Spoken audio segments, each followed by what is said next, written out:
नमस्कार फ्रेंड्स, आज हम बात करने वाले हैं कि जाति बनाने के लिए क्या-क्या डॉक्यूमेंट लगते हैं और जो महिला होते हैं उनके जाति कैसे अप्लाई करना है, आज हम इस पे बात करेंगे। तो हम बात करने वाले थे कि महिला का जो है जाति कैसे बनेगा, हम इसी पे बात करने वाले थे। तो दोस्तों सबसे पहले यहाँ पे यहाँ स्त्री चूज कीजिएगा। स्त्री चूज करने के बाद यहाँ ठीक है, कोई अभिवादन नहीं रहेगा। इसके बाद जो इस महिला का नाम है वो फिल करना है, उसके आवेदक यहाँ हिंदी में आएगा। इसके बाद यहाँ लिखना है फादर का नाम, तो जैसे उसका नाम अगर राधा है, अब राधा जैसे कीजिएगा। इसके बाद कुमारी या हिंदी में अपने आप आ जाता है दोस्तों। इसके बाद उसके फादर का नाम फिल करना है, सेम इसी तरह से उसका फादर का नाम जो भी हो, जैसे उसका फादर का नाम राम है। इसके बाद उसका मदर का नाम लिखना है, अगर वो विवाहित है तो उसका हस्बैंड का नाम यहाँ लिखना है। इसके बाद मोबाइल नंबर यहाँ फिल करना है। इसके बाद यहाँ ईमेल आईडी अगर है तो फिल करना है, नहीं है तो कोई बात नहीं। इसके बाद अगर वो विवाहित है दोस्तों तो इसमें उसका फादर्स का नाम होना चाहिए।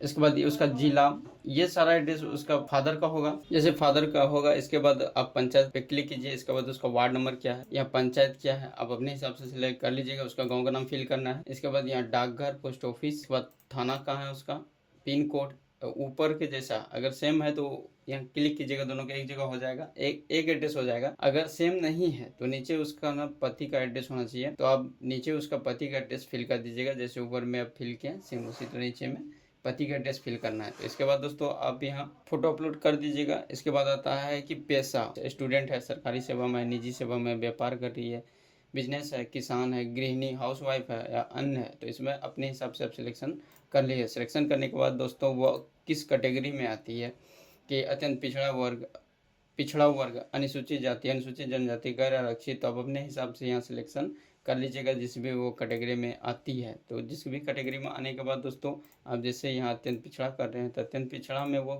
कौन से जाति में आता है, वो केवरत, खैरी, खंगार, खटी, खेल्टा, ऐसे जो भी आप कैटेगरी में आते हैं तो आप अपने हिसाब से सिलेक्ट कर लीजिएगा। अगर उसका उपजाति है तो उपजाति सिलेक्ट कीजिएगा, अगर उपजाति नहीं होता है तो सिलेक्ट नहीं कीजिएगा। तो सबसे इम्पोर्टेंट चीज़ है दोस्तों यहाँ दस्तावेज, कि आप कौन सा यहाँ दस्तावेज दीजिएगा जिससे कि आपका जो जाति है वो रिजेक्ट नहीं हो और वो सफलतापूर्वक बन जाए।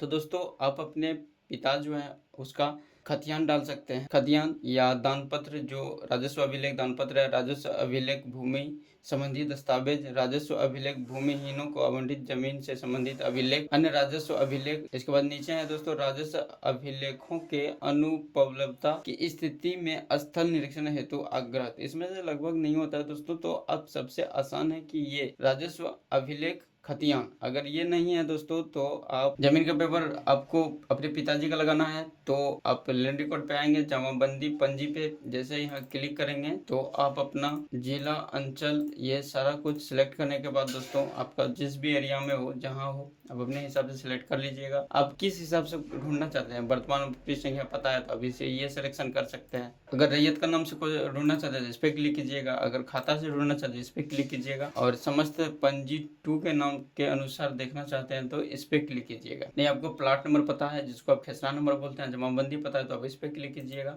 आप यहाँ फिल कर सकते हैं। इसके बाद कंप्यूटरीकृत जमाबंदी संख्या से खोजे, तो आप ये संख्या है तो आप यहाँ क्लिक कर सकते हैं। तो आपके पास जो उपलब्ध है आप उस हिसाब से क्लिक कर सकते हैं। अगर मेरे पास खेसरा नंबर है तो खेसरा नंबर डालेंगे हम। इसके बाद कैप्चा फिल करेंगे, सुरक्षा कोड, इसके बाद अब रिजेक्ट नहीं होगा। लेकिन अक्सर ये होता है कि जाति के सामने ना NA लिखा हुआ रहता है, नाम मतलब जाति का पता ही नहीं है, तो आप ऐसे अगर डॉक्यूमेंट लगाते हैं दोस्तों तब तो आपका वो रिजेक्ट कर देगा। तो ऐसे स्थिति में दोस्तों आपके पास खतियान होगा, खतियान में जो खरीदा है, पिताजी जमीन खरीदे हैं तो उसके नाम के आगे नाम उसमें जाति दर्शाया हुआ रहता है, तो अब वो लगाइएगा तो आराम से आपका जाति जो है बन के आ जाएगा। तो दोस्तों सबसे लास्ट में यहाँ आता है आप कैप्चा फिल करेंगे, इसके बाद प्रोसीड पे क्लिक करेंगे। तो दोस्तों इसके बाद यहाँ आता है आवश्यक आवेदक का पहचान दस्तावेज, और नीचे आता है राजस्व अभिलेख खतियान। तो मैं खतियान चूज किया था तो यहाँ खतियान आया।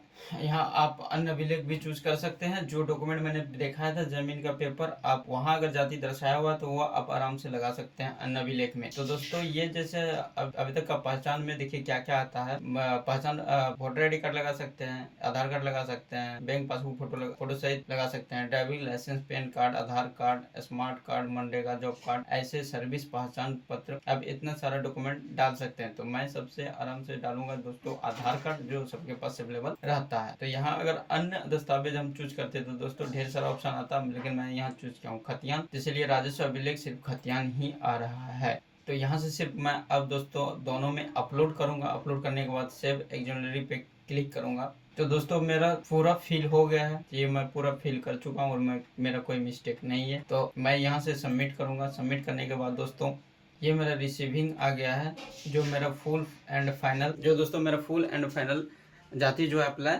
हो गया है। तो दोस्तों इसमें सबसे मेन चीज़ है डॉक्यूमेंट। अगर आप डॉक्यूमेंट सही देते हैं तो आपका कैंसिल नहीं होता और ये बन के आ जाता है। अगर आप सही दस्तावेज लगाते हैं दोस्तों तो बनेगा ही बनेगा, कोई दिक्कत नहीं है। तो ये अभी अपडेट था दोस्तों। तो फिर मिलते हैं नेक्स्ट वीडियो में। अगर वीडियो से कोई जानकारी अच्छा मिला हो तो चैनल को सब्सक्राइब कीजिएगा, वीडियो को लाइक कीजिएगा और ऐसे जानकारी नोटिफिकेशन हमसे पाने के लिए चैनल को सब्सक्राइब कर लीजिएगा दोस्तों। तो ऐसे नोटिफिकेशन हम देते रहेंगे।